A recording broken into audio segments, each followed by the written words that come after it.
Welcome to Spectrum News at 10. I am Emedion James coming to you live from Uyo. Let's take a look at today's headlines. Federal government returns 8 foreigners for attempting to enter Nigeria without valid visas. Governor Moina leads Akwa Ibom people to second anniversary Thanksgiving service to mark second year in office, sues for peace among citizens. Plus, Trump agrees to extend deadline to negotiate tariffs with European Union until 9th July. Details of the stories and more in just a moment.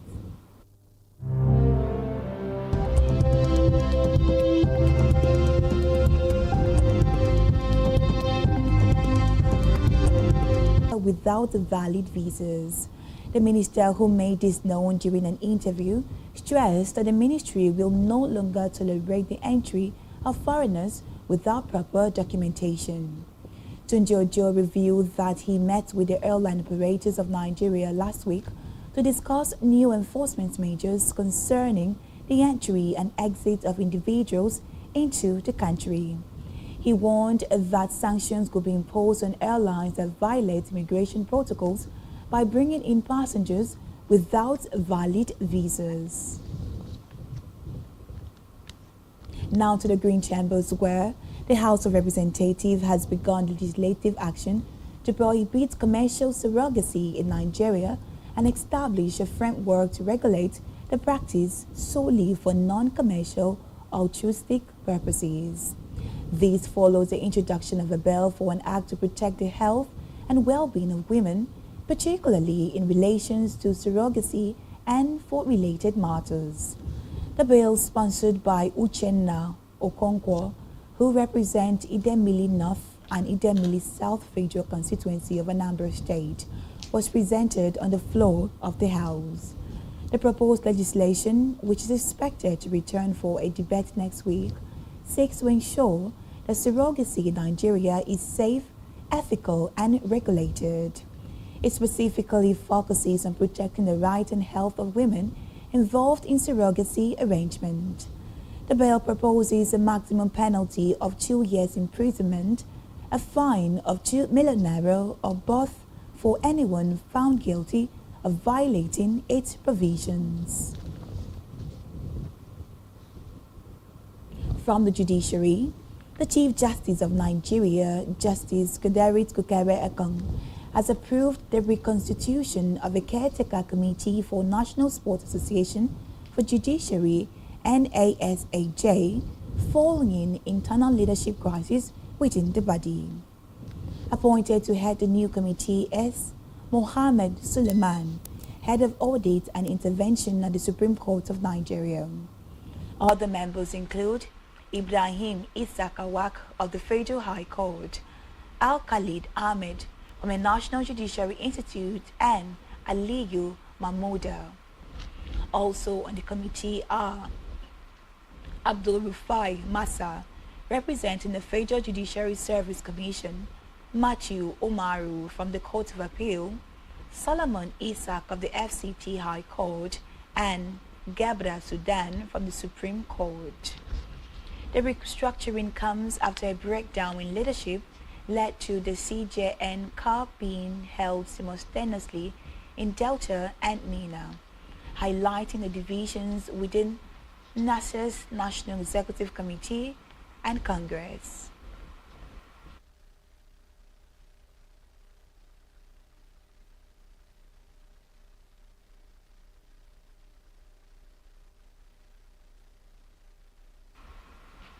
In politics, the People's Democratic Party (PDP) has postponed its 99th National Executive Committee (NEC) meeting. The NEC meeting was scheduled to be held on May 27, 2025 at the PDP's National Secretariat in Abuja. However, the NEC was postponed to allow room for the former Senate President Bukola Saraki-led Reconciliation Committee to carry out its assignment. A notice signed by PDP's National Secretary, Samuel Anyanwu, said a new date will be formally announced in accordance with the PDP Constitution 2017 has amended an Electoral Act 2022. Reports say this comes as the Minister of Federal Capital Territory (FCT), Nyesom Wike, withdrew from all agreements with the party leadership meant to end the crisis.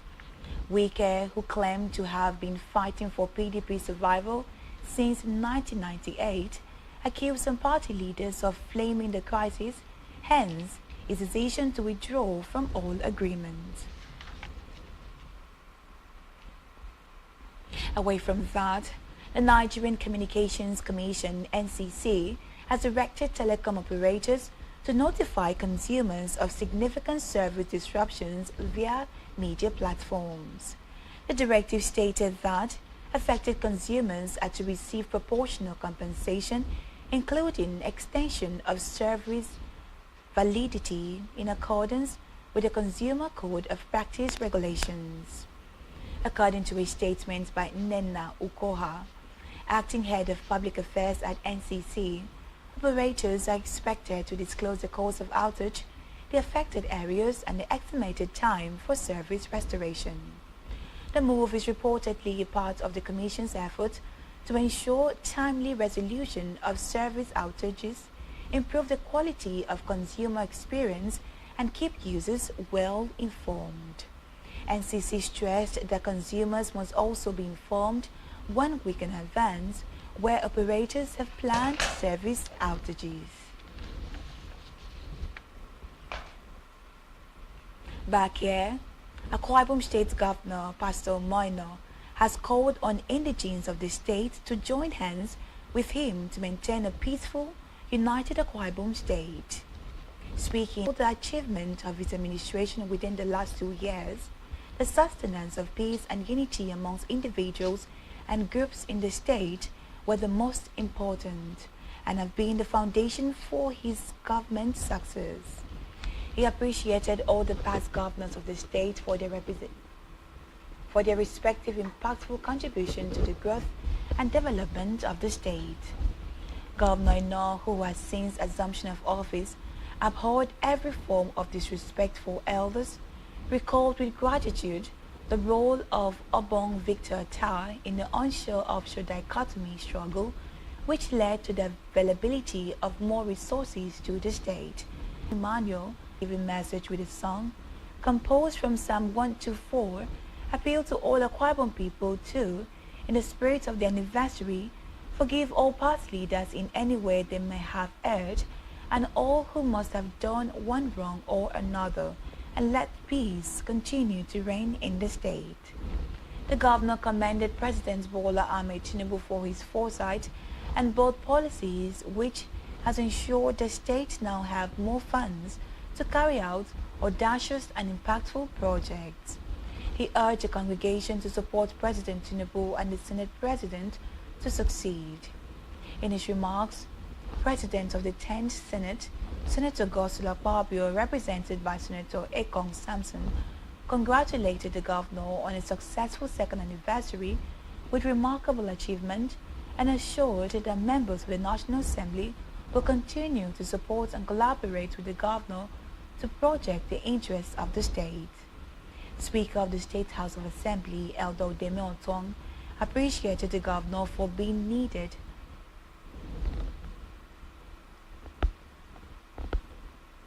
of unity and peace in the state, and also for impacting lives, especially that of less privilege in the rural areas.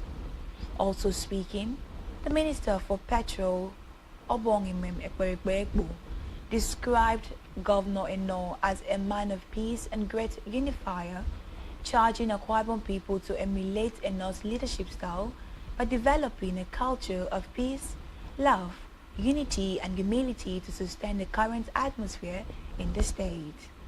The state chairman of the People's Democratic Party, Elder Anie Kanakban, alongside the state chairman of the All Progressive Congress and IPA, thanked God for the gift of Governor Moino, who came to unite all political parties for good and peaceful development of the state, and declared the consensus endorsement of the governor for a second term by all the political parties in the state.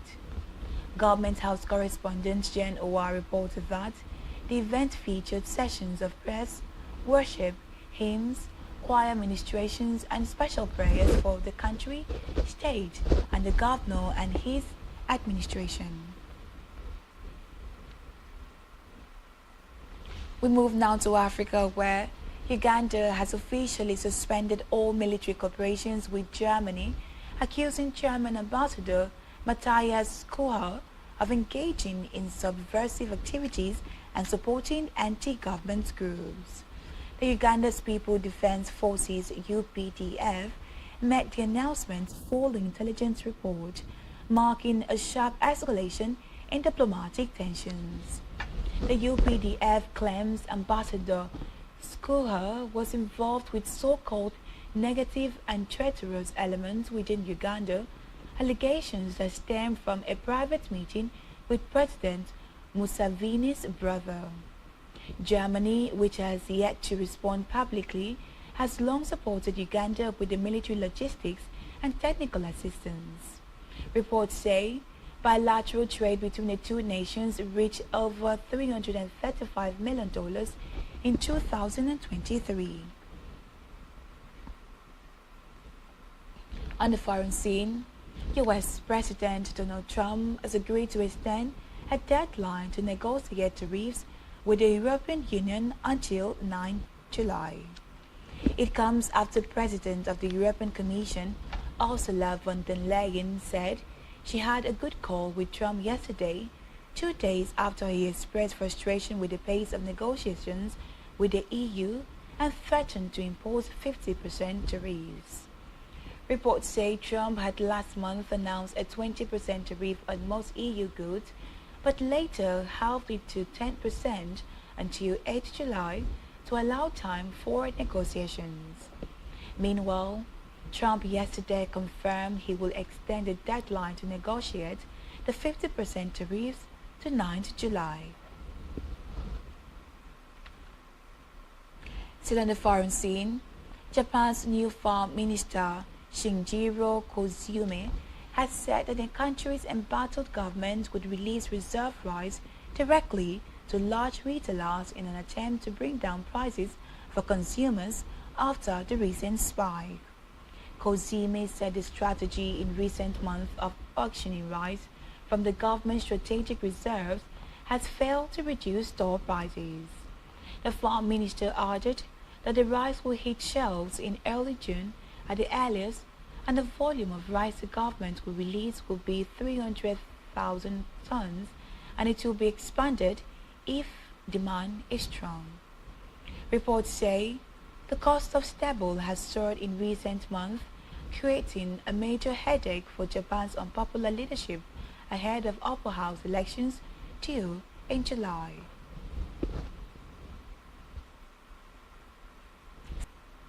Super Eagles arrived London for Unity Cup tournament. Stay tuned for details of this in just a moment.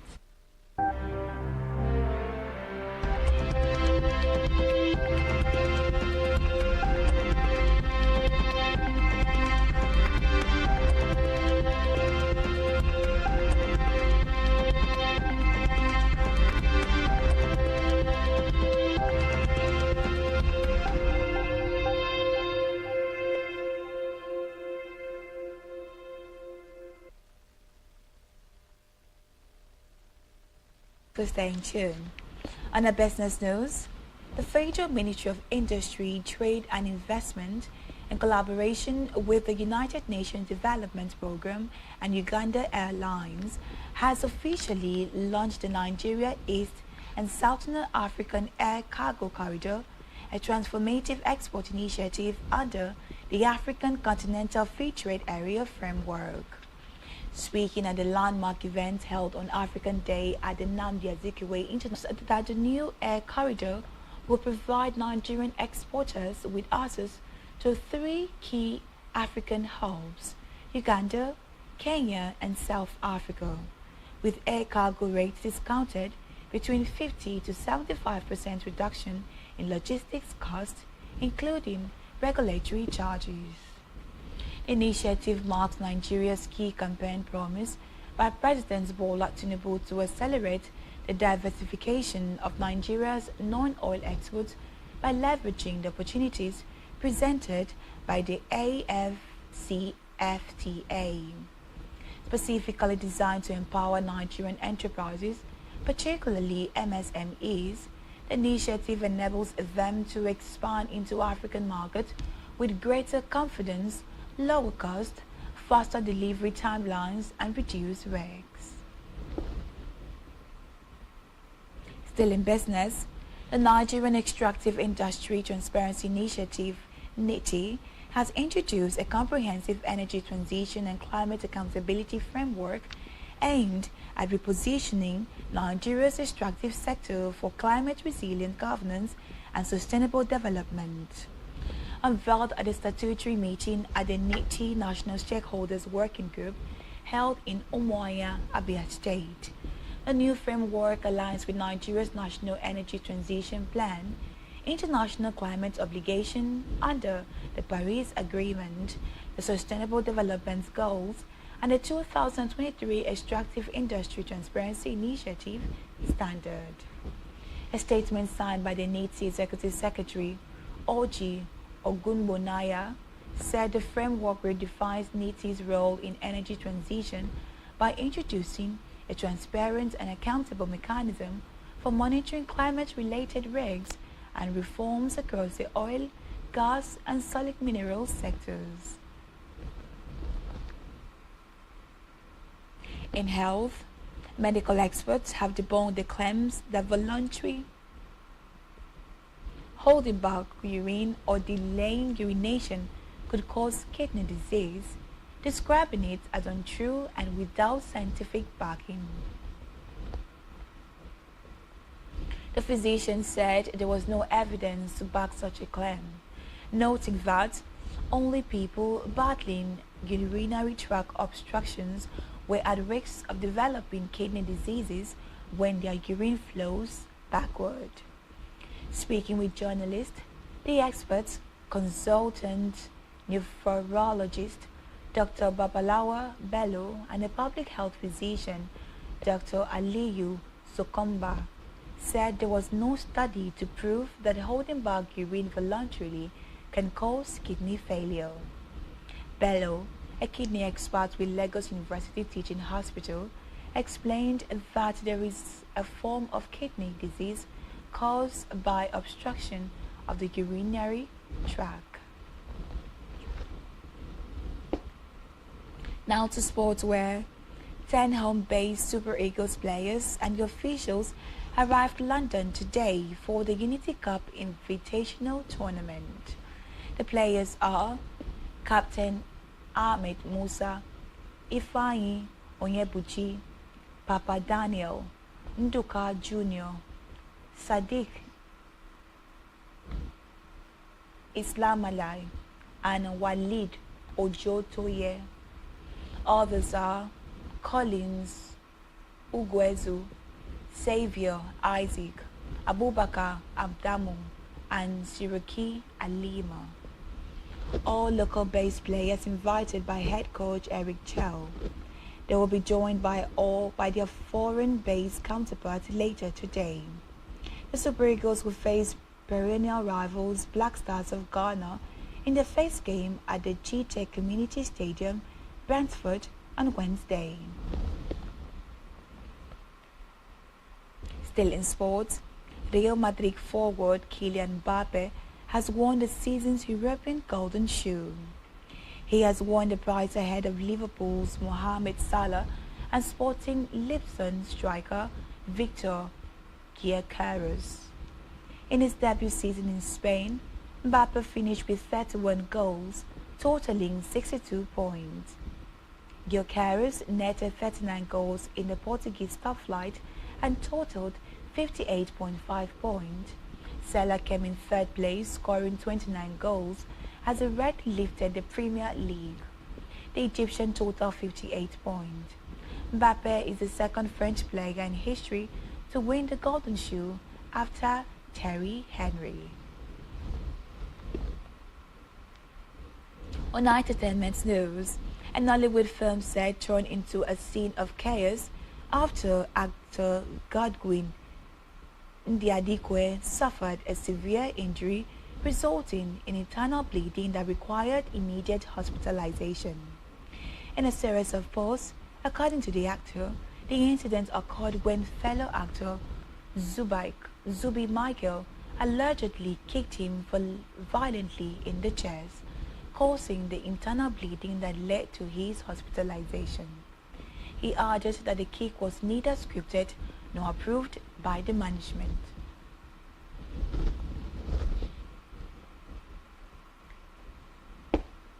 And that's all we have for you at this hour. Do ensure to follow us on social media, subscribe to our YouTube channel, all of which you can find on our website at spectrumtvlive.ng. You have been watching Spectrum News at 10. I am Emedion James. Enjoy the rest of your day and Happy New Week.